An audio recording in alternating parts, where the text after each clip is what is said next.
Hello नमस्कार दोस्तों। आज आप पढ़ेंगे एक महत्वपूर्ण फॉर्मल लेटर। अब फॉर्मल लेटर को हम एप्लीकेशन कहते हैं, ध्यान रखना, क्योंकि फॉर्मल लेटर का मतलब औपचारिक पत्र होता है और एप्लीकेशन भी औपचारिक पत्र ही है। तो देखिए क्वेश्चन पहले हम समझ लेते हैं। यह क्वेश्चन बहुत ज़्यादा महत्वपूर्ण है क्योंकि 2013, 15 और 18 में आया हुआ है, तो इस वजह से इसके भी चांस बनते हैं। तो क्वेश्चन क्या है?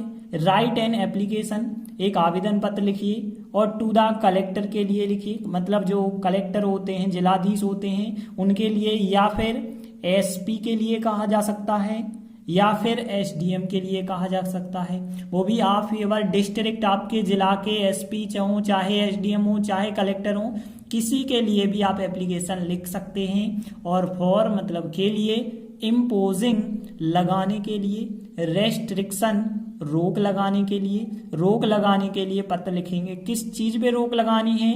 On the use of loud speakers, जो लाउड स्पीकर होते हैं, ध्वनि विस्तारक यंत्र होते हैं, उनके उपयोग पर रोक लगाने हेतु या रोक लगाने के लिए एक आप आवेदन पत्र लिख रहे हैं। जैसे मान के चलिए हम कलेक्टर को लिख रहे हैं, आप कलेक्टर की जगह एसपी शब्द लिख देंगे तो एसपी को लिखा जाएगा, सुप्रिंटेंडेंट ऑफ पुलिस, या फिर एसडीएम सब डिविजनल मजिस्ट्रेट होते हैं, तो उनके लिए भी हो सकती है एप्लीकेशन। तो देखिए एप्लीकेशन को पहले हम ऐसे शॉर्ट में आपको बताएंगे, फिर हिंदी से अंग्रेजी में ट्रांसलेट करके भी आपको समझाएंगे।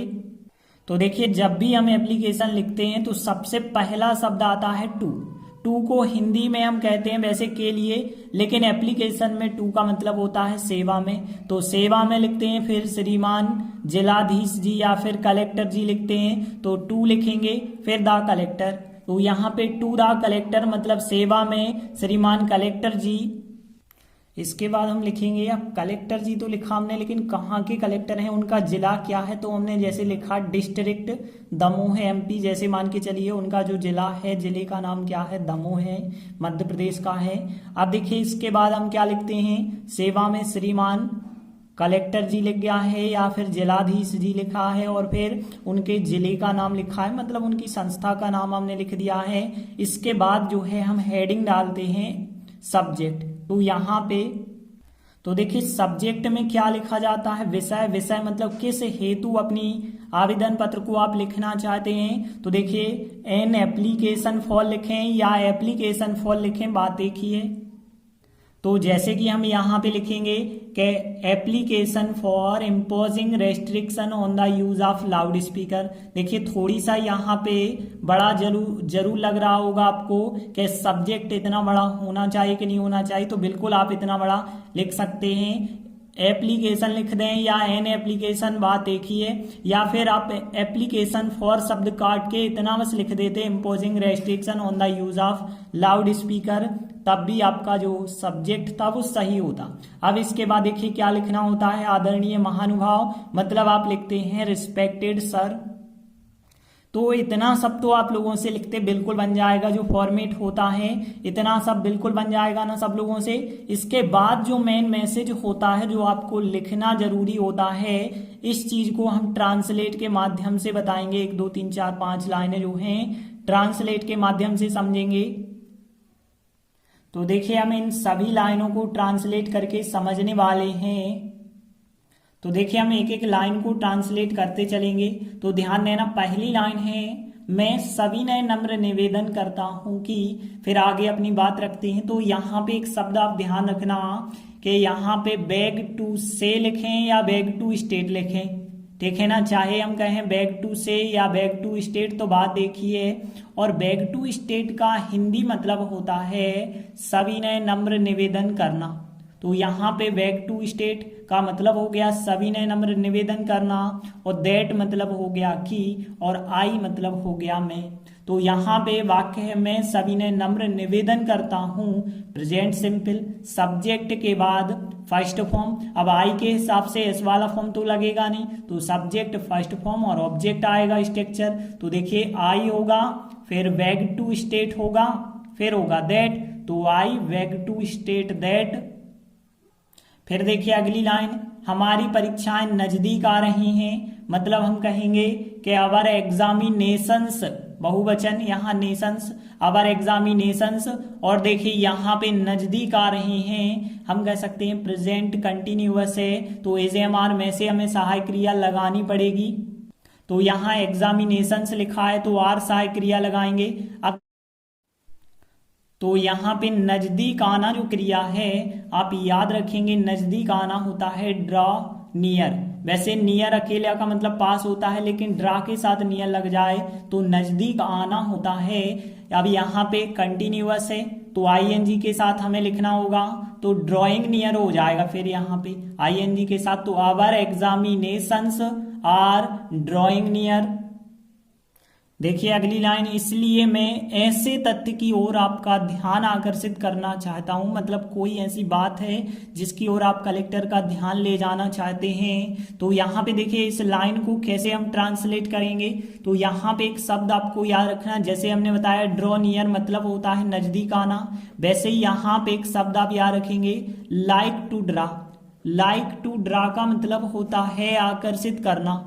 तो यहाँ लाइक टू ड्रा का मतलब क्या होता है, आकर्षित करना या आकर्षित करने की इच्छा रखना होता है। लाइक टू ड्रा वर्ड का मतलब तो आकर्षित करना, चाहना हम कह सकते हैं। और अटेंशन तो आप लोगों को पता होगा, योर अटेंशन आपका ध्यान। और टू मतलब होता है की ओर या टू वर्ड्स भी हम कह सकते हैं, तो यहाँ टू लिख दें। और फिर फैक्ट होता है तथ्य, तो यहाँ फैक्ट तो आप लोगों ने पढ़ा होगा, फैक्ट तो द फैक्ट कहेंगे ऐसे तथ्य को। आई मतलब में और सो मतलब इसलिए। तो यहाँ पे देखिए वैसे सब वर्ड आपको पता होगा, सो आई हो गया, द फैक्ट हो गया, टू हो गया, योर अटेंशन हो गया और लाइक टू ड्रा हो गया। तो देखिए यहाँ जो पूरा वाक्य है लिखा है, इसलिए मैं आकर्षित करना चाहूंगा, मतलब जब भी आप कोई विनम्र अनुरोध करते हैं किसी व्यक्ति से तो आप लोगों ने पढ़ा होगा, फिर वहां पे आप वुड मॉडल का प्रयोग करते हैं। तो यहाँ पे हम वुड मॉडल का प्रयोग करेंगे, तो सब्जेक्ट होगा वुड होगा, इसके बाद फर्स्ट फॉर्म होगा, फिर बाकी ऑब्जेक्ट होगा। तो यहाँ पे आई के हिसाब से वुड आपको लगाना पड़ेगा। देखिए यहाँ पे हम यह नहीं कह रहे कि आई के हिसाब से सेल लगता है तो यहाँ पे शुड लगना चाहिए, नहीं, यहाँ पे आई के हिसाब से वुड मॉडल लग सकता है। तो सो आई वुड और फिर like to draw your attention और फिर टू द फैक्ट हो जाएगा। तो इस प्रकार से देखिए बन जाएगा, so I would like to draw your attention to the fact. अब देखिए हम तीनों लाइनों को एक बार रिवाइज कर लें। I beg to state that our examinations are drawing near, so I would like to draw your attention to the fact. अब देखिए अगली लाइन है कि लोग दिन भर लाउड स्पीकर बजाते हैं। कौन सा तथ्य है, आगे बताया गया है यह तथ्य है कि लोग दिन भर लाउड स्पीकर बजाते हैं। तो यहाँ पे देखिए दैट मतलब होता है कि, और पीपल मतलब लोग होता है, और ऑल द डे होता है दिन भर, ऑल द डे, और लाउड स्पीकर्स हो जाएगा लाउड स्पीकर्स को। अब देखिए बजाना की यदि बात करें तो आपने पढ़ा होगा रिंग, तो रिंग होता है जब आप घंटी बजाते हैं, जैसे स्कूल की घंटी हो गई। लेकिन यहाँ लाउड स्पीकर, यहाँ पे एक म्यूजिक प्लेयर को आप बजाते हैं तो वो प्ले ऑन कहलाता है। तो यहाँ पे हमें प्ले ऑन वर्ड लिखना पड़ेगा। तो देखिए पूरी लाइन है, लोग बजाते हैं, प्रेजेंट सिंपल, सब्जेक्ट लोग है, इस वजह से फर्स्ट फॉर्म आएगा सब्जेक्ट के बाद, फिर होगा ऑब्जेक्ट। तो देखिए यहाँ पे दैट प्यूपिल और फिर यहाँ पे प्ले ऑन बजाते हैं, लाउड स्पीकर्स बजाते हैं, ऑल द डे मतलब दिन भर। तो यहाँ दैट पीपल और फिर प्ले ऑन बजाते हैं, लाउड स्पीकर्स और फिर ऑल द डे हो जाएगा। इसके बाद देखिए अगली लाइन, इससे हमारी पढ़ाई में बहुत सारी असुविधा उत्पन्न होती हैं। तो यहाँ पे देखिए उत्पन्न होती हैं, यह वर्ड तो आप पढ़ चुके हैं। क्रिएट होता है, क्रिएट मतलब होता है उत्पन्न होना, तो क्रिएट शब्द। और यहाँ पे देखिए असुविधा को कह सकते हैं हम डिस्टरबेंस, तो डिस्टरबेंस मतलब होता है असुविधा या परेशानी कह सकते हैं, बहुत सारी। तो आ लॉट कह सकते हैं हम, आ लॉट ऑफ मतलब होता है बहुत सारी कोई भी चीज, तो आ लॉट ऑफ डिस्टरबेंस कहेंगे हम इन मतलब में। और अवर मतलब हमारी, अवर यस्टडीज हमारी पढ़ाई में, तो यस्टडीज होता है पढ़ाई। और इससे मतलब आप कह सकते हैं दिस, मतलब इससे इट भी हम कह सकते हैं और दिस भी कह सकते हैं। तो यहाँ पे हम दिस लिख देते हैं तो दिस हो जाएगा, अवर यस्टरडीज हो जाएगा, इन हो जाएगा, आ लॉट ऑफ मतलब बहुत सारी, और डिस्टरबेंस परेशानी या असुविधा, और क्रिएट मतलब उत्पन्न होना। देखिए इससे उत्पन्न होती है तो यहाँ प्रेजेंट सिंपल है तो सब्जेक्ट फर्स्ट फॉर्म और ऑब्जेक्ट लिखेंगे, लेकिन यहाँ पे ध्यान दीजिए दिस सब्जेक्ट लिखा है तो क्रिया का फर्स्ट फॉर्म जो होगा उसमें एस जुड़ जाएगा। तो दिस क्रिएट्स मतलब इससे उत्पन्न होती है तो क्रिएट में एस जोड़ना होगा। तो this creates a lot of disturbance in our studies। देखिए अगली लाइन है, अतः मैं लाउड स्पीकरों के उपयोग पर रोक लगाने के लिए आपसे प्रार्थना करता हूं।